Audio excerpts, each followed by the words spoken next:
Shrimad Bhagavad Gita, chapter 13, verses 21 and 23.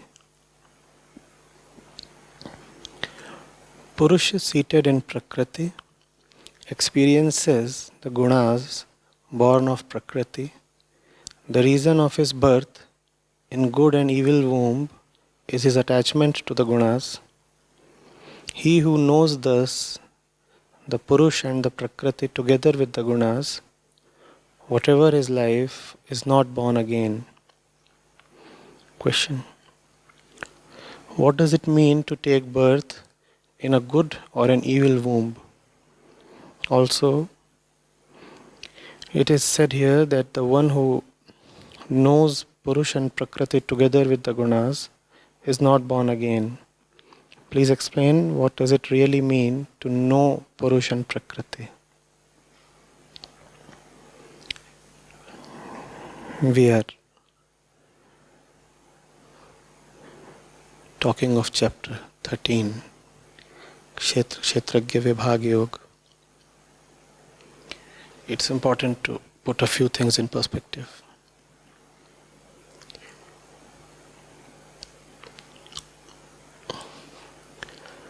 That which is referred to as Purush here is actually Para-Prakriti. That which is referred to as Prakriti is Apara-Prakriti.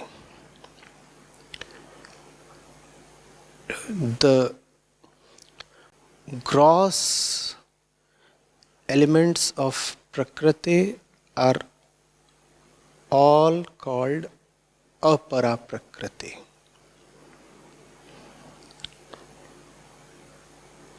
The subtle elements are called Para-Prakriti or Purush. Corresponding to these two are the Kshetra and the Kshetragya.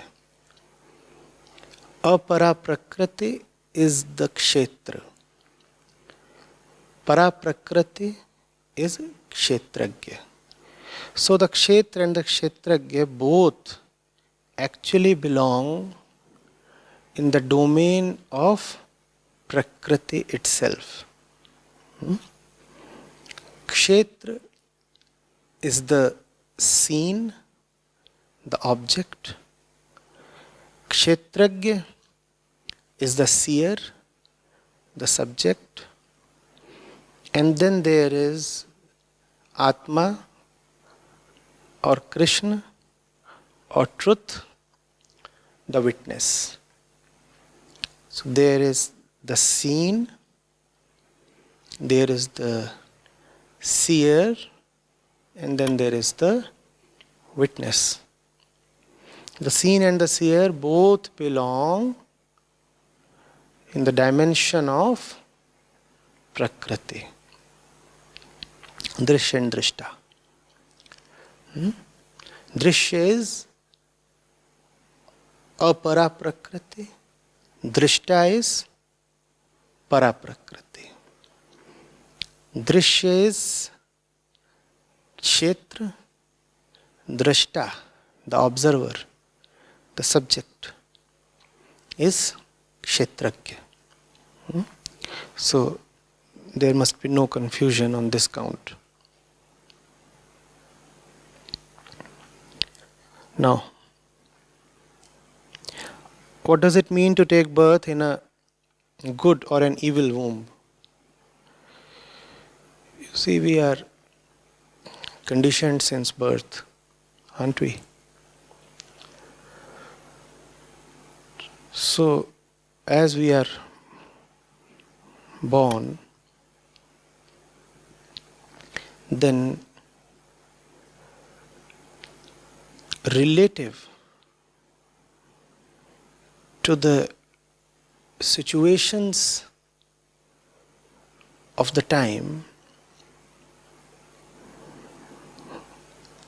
our conditioning decides whether we would be more susceptible, more rather receptive to the influences that lead to liberation or to the influences that lead to further bondage.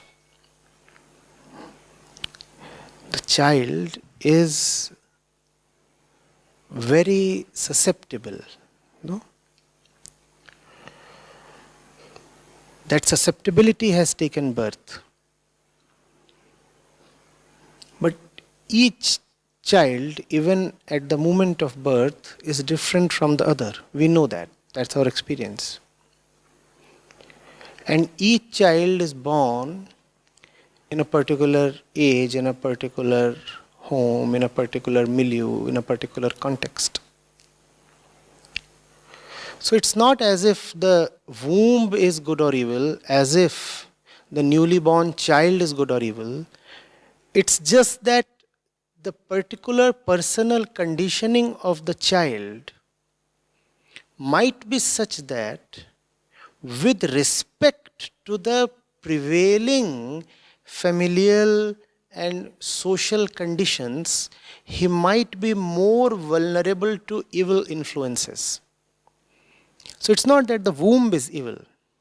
It's just that the child is born more vulnerable to evil influences. Influences of all kinds exist in the society, and every child, each child is born in the society, right? Influencers of all kinds are there, and the child is a vulnerable bundle with very little consciousness. The child is going to be influenced. The structure of the child's biological conditioning determines whether the child will receive the evil influences more readily or the liberating influences more readily. So let's not blame the womb and let's not blame the child. Right? It's just a question of match and mismatch. It's a question of accidental alignment.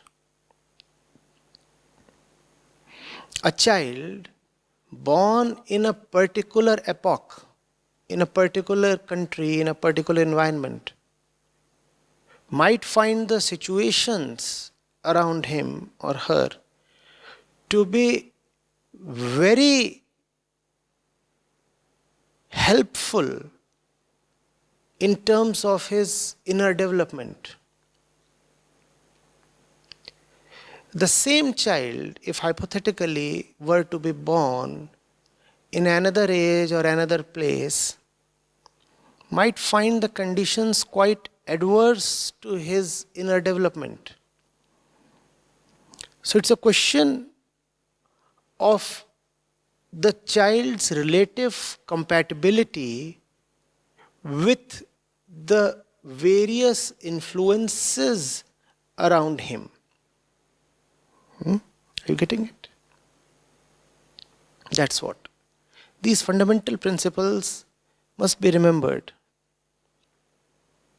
So, which means that the possibility of liberation exists equally with respect to each and every child born. The responsibility lies on the parents or the caretakers to adapt and adjust the child's environment in a way that it influences him in a creative and life-giving manner. Because the child is what the child is.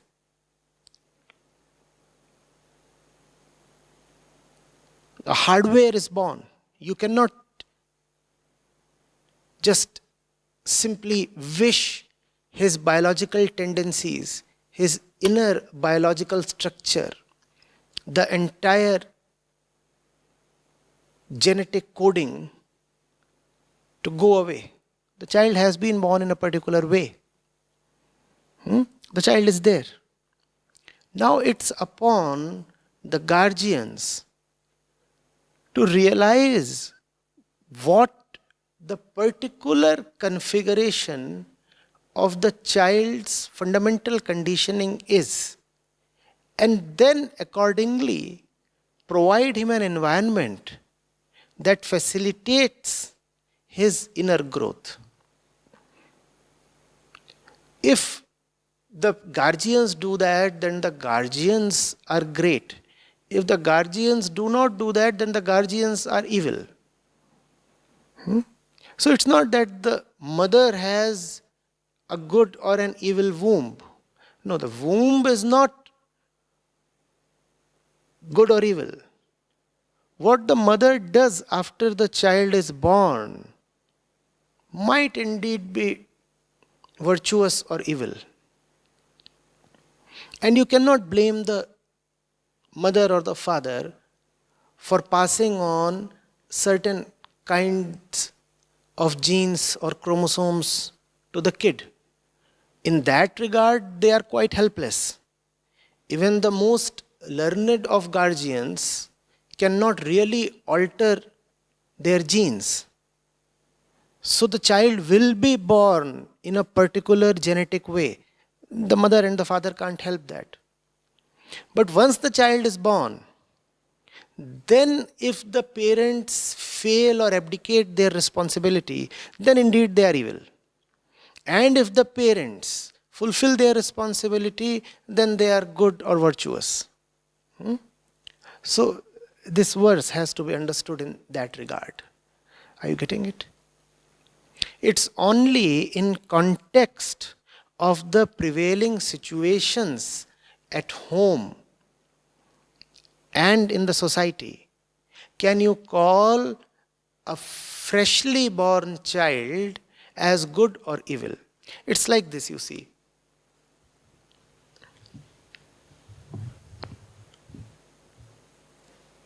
Sodium is sodium, right? Sodium is not good or evil. But if sodium is born and you are naive or casual enough to keep sodium in water, then the explosion can kill many people and you will say, oh, such an evil thing was born. See, that thing having been born caused the death of so many people. Now, was the death caused by sodium or was it caused by the way sodium was handled? Sodium is sodium. Sodium cannot change its inner electronic molecular configuration, or can it? But sodium is born and the parents are so casual that they keep it in water and the resultant explosion blows the entire locality away and you start cursing sodium as evil. This is not quite justified. Are you getting it? If sodium is born, you better keep it in oil. If sodium is born, you better have the sense to put sodium in a chemical environment that will turn sodium into something useful. And there are a lot of useful things that can be made out of sodium, right? Starting with your common salt.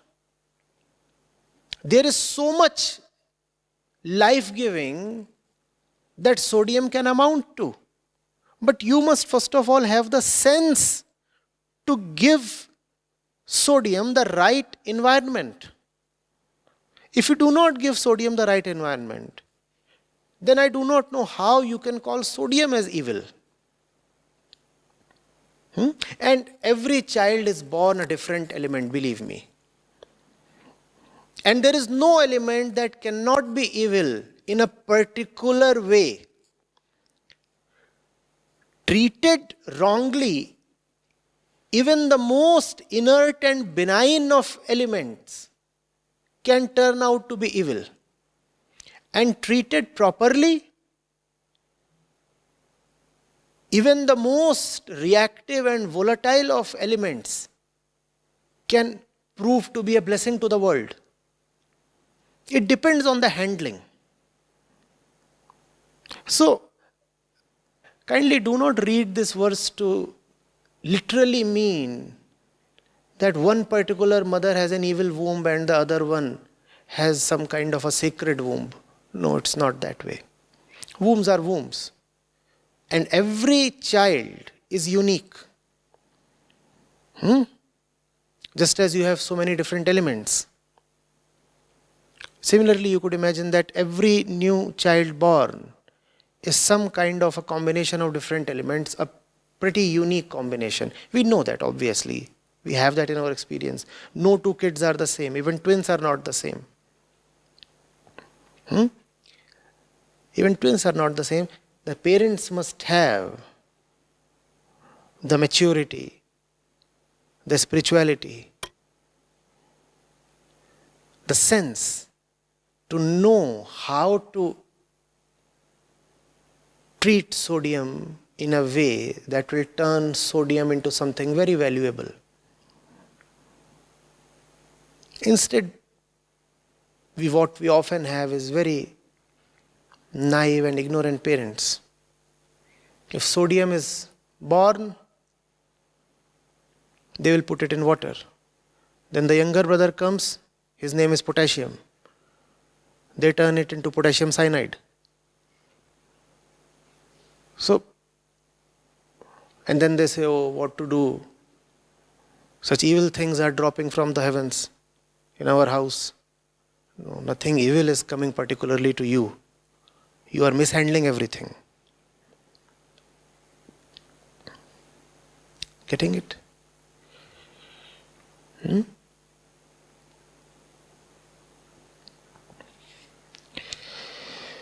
Then, it's said in these verses that the one who knows Purush and Prakriti together, he is not born again. Please explain what it means. Sri Krishna has defined Gyan here. What is the definition of Gyan?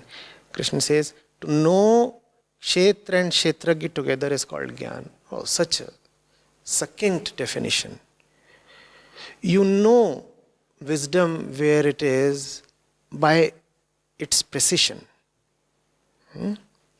Precision is often a very strong indicator of wisdom. So, Arjuna has been told what Gyan is. What is Gyan? To know Purush and Prakriti together is Gyan. In more contemporary language, to know the observed and the observer together is Gyan. To know the seen and seer together is Gyan. To know the subject and object together is Gyan. Instead, what we commonly call as knowledge is only about the seen, the object. That's why we say knowledge is objective. Krishna is far more wise. He will not say that just knowing these objects all around can be called as Gyan or knowledge. He says, no. Unless you also know who the seer is, you are not a Gyani. You might be somebody who has a lot of knowledge about the world. But if you do not know who the one looking at the world is, you cannot be called a Gyani. Maybe you can be called an informed person. But information and wisdom are very different things, aren't they? You can be very informed yet very unwise. We have so many examples. Equally, it is possible that you are not greatly informed but are very, very wise. You must have both information and wisdom. But if you have to choose between the two, if you really have to decide what you must invest your 1 hour in. If the choice has to be one of the two, then you must invest your 1 hour in wisdom rather than information. Of course, if you have more than 1 hour, then you must go for both. Are you getting the idea? It's good to have objective knowledge, but objective knowledge is a very foolish thing if you do not know yourself, the subject. Are you getting it? So that's what Krishna is saying here. What does it mean to know Purush and Prakriti together along with the Gunas? It means you must know why you are knowing and who is knowing. Otherwise, knowledge is not only not useful but often quite dangerous. Such knowledge where you do not know what tempts you, what prompts you to seek knowledge is often like going to Google and asking how to make a bomb. And you will probably get all the information. You have known how to make a bomb, but you have just not bothered to inquire what in you wants to make that bomb. What is it within you that is so eager to get a bomb? What is it that you want to blast away with the bomb?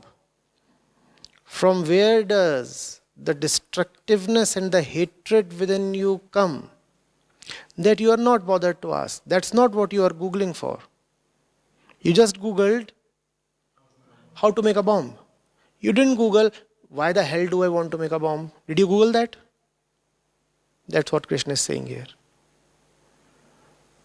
Bomb is the object, you are the subject who is desirous of that object, thinking of that object. Why exactly does that object mean so much to you? Who will ask that question? We fail to ask that question because we have not been taught to ask that question. That's not how our schooling has been. There was no course in the entire curriculum, right from kindergarten till college, that dealt with the self. Or was there? Nothing at all. And that's the reason we just haven't had the practice to turn inwards. And turning inwards, I don't want to let it remain an exotic metaphor. Turning inwards simply means asking this fundamental question, why am I doing what I'm doing? Why am I doing this? What am I involved in right now? Why do I need to think this way? How do my thoughts, my entire inclination just change suddenly? What are these inner fluctuations? How do I become an almost entirely different person within 5 minutes? How is my existence, my being, my sense of who I am so very dependent on external situations? These are the questions that one has to ask. It's not very difficult. It's just that one has to have some practice. And our education has not been that way. Our education has been greatly afraid of the inner dimension. Those who were in charge of our education were probably people who were very, very afraid of spirituality. Those people really didn't deserve to be setting syllabi, but they did. And now we have an entire generation, or rather a couple of generations, that have faced the consequences.